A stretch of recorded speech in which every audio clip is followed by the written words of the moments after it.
بسم اللہ الرحمن الرحیم۔ السلام علیکم دوستو، اردو معلومات ٹی وی میں ایک نئی ویڈیو کے ساتھ حاضر ہوں۔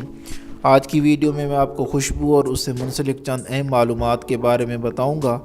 یہ اہم معلومات کیا ہیں، یہ جاننے کے لیے ویڈیو آخر تک دیکھیے۔ ویڈیو شروع کرنے سے پہلے آپ سے گزارش ہے کہ آپ ہمارا چینل سبسکرائب کر لیں اور سبسکرائب کے بٹن کے ساتھ گھنٹی کے نشان پر کلک کریں تاکہ آپ کو ہماری نئی آنے والی ویڈیو کے متعلق نوٹیفیکیشن ملتا رہے۔ دوستو، سونگھنے کی حس انسان میں سب سے زیادہ طاقتور حس ہے۔ ہمارے ناک کے اندر ایسے ریسیپٹر سیلز ہیں جن کی تعداد 5 ملین ہوتی ہے۔ یہ سیل دماغ کے اندر خوشبو کے مرکزی مقام اولفیکٹری بلب سے امپلسز بجلی کی رفتار سے بھیجتے ہیں۔ یہ سیل صرف ناک ہی میں موجود ہوتے ہیں۔ ناک کے اندر موجود نیورون ہر 30 دن بعد جنم لیتے رہتے ہیں۔ ایک مخصوص خوشبو کے ساتھ وابستہ یادداشت شارٹ ٹرم میموری نہیں ہوتی بلکہ لانگ ٹرم میموری کا اس سے مضبوط رشتہ ہے۔ جب ہم کسی کو پرفیوم بطور تحفہ کے دیتے ہیں تو گویا ہم ان کو لیکوڈ میموری کا ایک لازوال تحفہ دیتے ہیں۔ یہی وجہ ہے کہ کافی عرصے کے بعد وہ پرفیوم لگائیں تو دینے والا شخص یاد آ جاتا ہے۔ مغربی عورتوں کا پسندیدہ پرفیوم شینل نمبر 5 ہے، جو کہ 1922 میں ایجاد ہوا تھا۔ جانوروں کو مار کر خوشبو لگانے کی رسم بہت پرانی ہے۔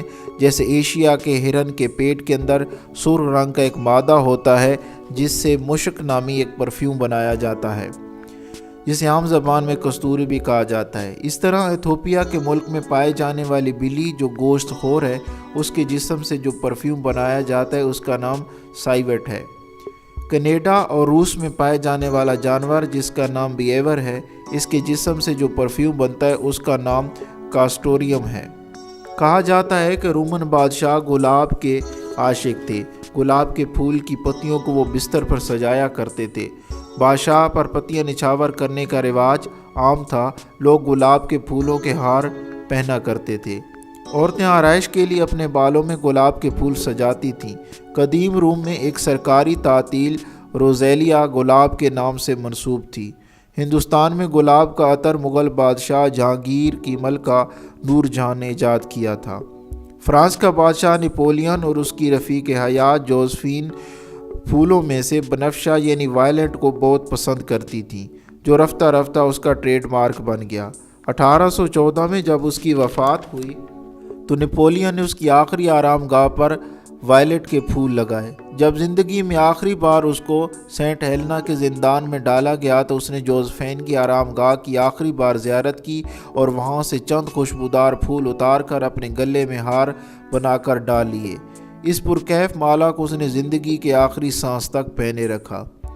وائلٹ کے پھولوں سے جو پرفیوم بنتا ہے وہ بہت مہنگا ہوتا ہے، صرف قابل استطاعت لوگ ہی اس کو خرید سکتے ہیں۔ اس کی خوشبو زیادہ دیر تک نہیں رہتی۔